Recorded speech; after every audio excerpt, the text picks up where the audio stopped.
What's up, what's going on, legends? Welcome back to the channel. In today's video, I'm bringing you guys the mission guide for Tier 3 of the Crown faction here in Season 2. This one does consist of 7 total missions. Out of the first 6, you will need to complete 5 of them in order to unlock the final one. Once you complete that, it will unlock Tier 4. But before we dive into it, if you guys do enjoy this content at any time or find this video helpful in any way, make sure to show your support for the channel by going down below and smashing that like button. Let's go and throw an easy goal of 150 likes on today's video, as well as if you guys like to find your way back to the channel for more Call of Duty content, make sure to hit that subscribe button, alongside the notification bell so we don't miss you in future videos. All right, first up, we have Lachmann weapons testing. This one is going to be a 3-parter. Part 1 is asking us to kill 10 enemies from a range of under 5 meters with the Lachmann weapons platform. Now, of course, a Lachmann weapon would be like a Lachmann sub, the Lachmann 5.56, or both of those are really great options. But if you guys want to use one of the other Lachmanns, you guys are more than welcome. I don't definitely recommend them though, because they aren't quite as good. But regardless, if you guys go over to Ashika Island, there are plenty of AI that drop Lachmanns, and especially for the one where it is under 5 meters, you don't necessarily need to build your own loadout or uninsured slot. Basically, you're just going to get up close and personal with the AI. It definitely helps if you are funneling them through a door.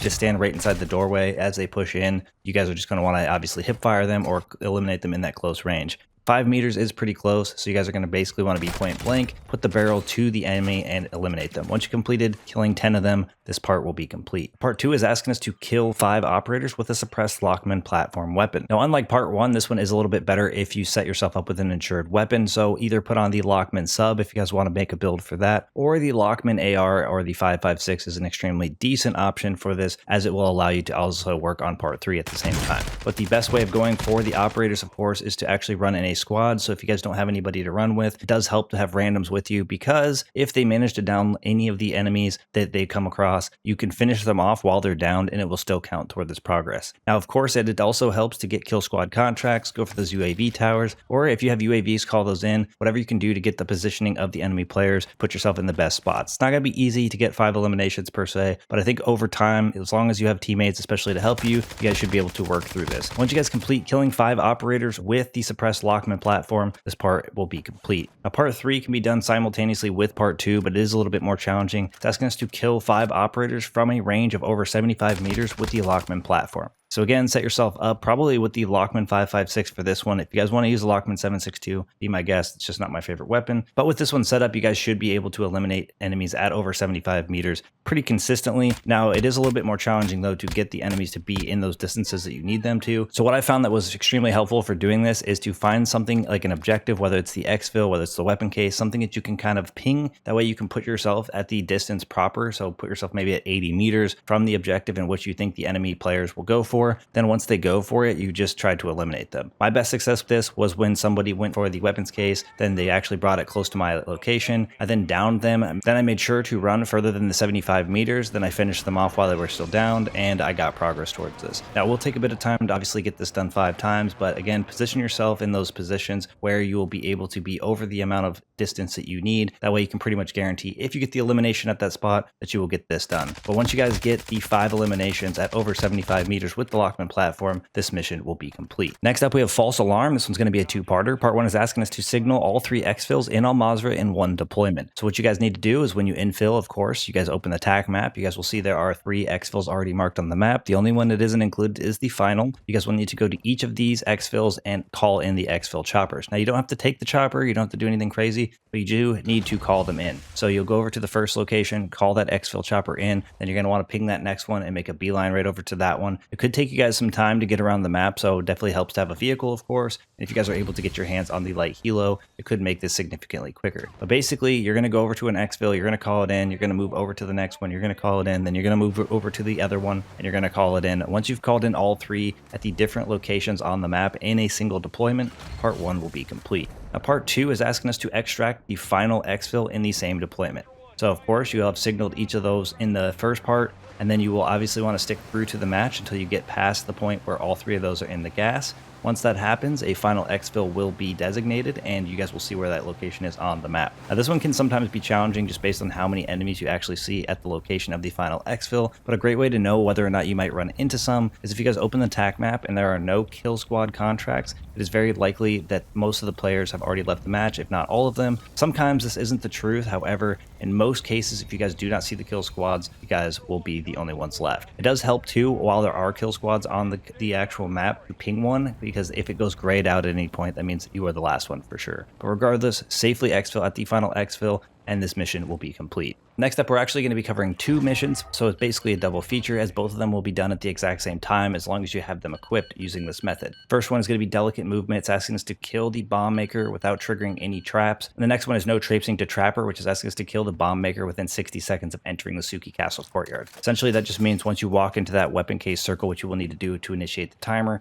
you'll have 60 seconds to eliminate them before you obviously won't be able to do this. But essentially, you're going to do them both at the same time like we said. So you're going to go into Ashika Island. Definitely helps to go in with a snapshot. Set yourself up with an LMG as it does help to have the extra bullets, but it doesn't really matter which weapon you choose. And then you guys are going to want to make your way over to the Ashika Castle to the bottom corner. If you look at the Ashika Castle area like a diamond, you're going to want to be in the bottom corner there, where essentially the top or the highest points of the castle are. You're going to want to get up there where you see the graded windows. If you guys don't see the graded windows, you might be one level too high, and this is where you're going to want to throw your snapshot grenades. It's going to allow you to see through the walls where the enemies are pinged. You guys will then be able to shoot through the walls to eliminate those enemies inside. Now, there's not a lot of enemies on the level of the bomb maker, so if you guys throw enough snapshots between shooting through the walls and obviously knowing of their locations, you guys should be able to eliminate the bomb maker pretty quickly. Now, it does get easier the more times you try to do this, as you can get a better idea of where the location of them actually is. But essentially, I think within the 60-second time frame, as long as you guys have snapshots, and most importantly, if you have more teammates with you, you guys should be able to eliminate them pretty quickly. Some people have even reported just going into the circle or getting a teammate to go into the circle to initiate the timer and then having someone snipe him from across the map. So there are a lot of methods that actually work, but if you guys use this method, you guys should be able to eliminate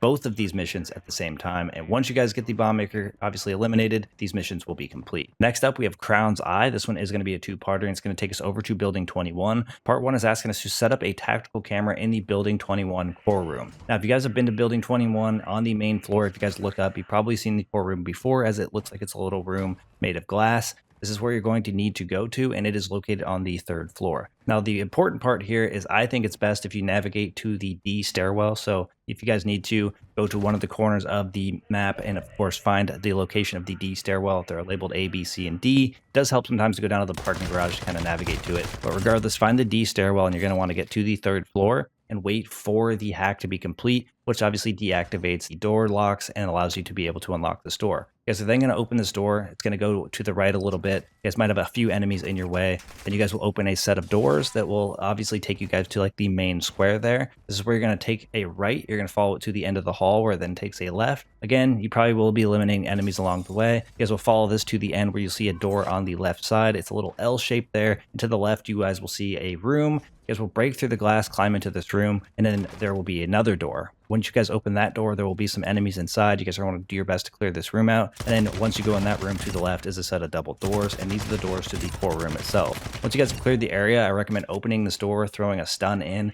and then just immediately throwing the tactical camera on the wall inside, as this is a pretty easy way to do it, and you won't have to kill all the enemies inside in order to get it done. But basically, once you throw that tactical camera on the wall, this first part will be complete. Now, the second part is asking us to extract in the same deployment. So once you stun those enemies, you throw the tactical camera on the wall, you're just going to want to make a beeline out of there, and obviously you're going to have to wait for the extract points to show up. Once you do, you're going to make your way to the closest one. Now, there's no way to really do this in an easy fashion, as you are exfilling from Building 21, but once you guys were able to do so, this mission will be complete. Next up, we have Expose, and this one is going to be a 3-parter. Part 1 is asking us to extract the fake Alcatala documents from the Zaya Observatory dead drop. So you guys are, of course, need to go over to Al Mazrah, and you're going to need to go over to Zaya Observatory. Definitely recommend going up the side of the hill towards Zaya that is on the side of Akhdar Village, as this will pretty much lead you up to where the dead drop is and will allow you to avoid most of the engagements with the AI. You guys are then going to want to make your way up to Zaya, of course, and I will show you guys on the map where this dead drop is located. It's right over by where one of the strongholds is almost always at. You guys will then need to clear some of the enemies in this area, but then you guys can go ahead and grab those Alcatala documents from the dead drop, and then you guys will need to exfil safely. Of course, as always, I recommend the rescue hostage contracts. It's an easy way to sneak off the map.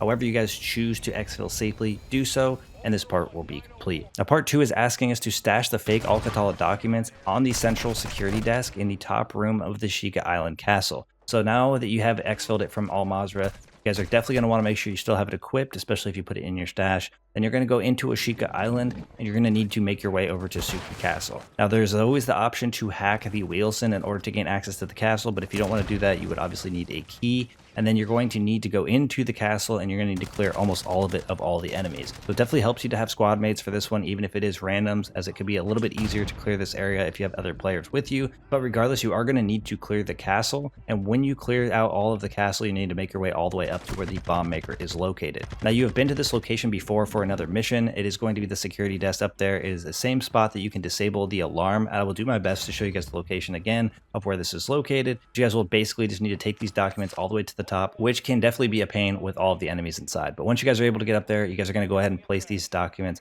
and part 2 will be complete. Now, part 3 is just asking us to extract from Ashika Island. Now, the good news here is anytime you have this one equipped and you exfil safely from Ashika Island, this third part will be completed. So it's not asking you to do this after you have done parts 1 and 2. Just exfil safely from Ashika Island at any point that you have this mission equipped, and you guys will get part 3 complete. Now, once you guys completed all 3 parts, obviously this mission will be finished. Next up, we have our last and final mission, which is going to be Exfil Tracking. This one is going to be 3 parts. Part 1 is asking us to take and extract the 4 tracking devices from the Zarqwa Hydroelectric dead drop. Now, this is going to be located obviously in the south point of Zarqwa Hydroelectric, behind the gas station. And of course, I will be showing you guys the best I can on the map where this is located. You guys will make your way over here to this dead drop, open it, and the 4 tracking devices will be available. Now, it is important to note, if you have teammates, they can also grab these trackers, even if they don't have the mission equipped, and that can be useful for doing the second part. But either way, once you guys get access to the tracking devices from the dead drop, part 1 will be complete. Part 2 is asking us to plant a tracker on 3 enemy exfil choppers. Now, originally this had to be done in 1 deployment, but since then they have actually changed this to make it a little bit easier,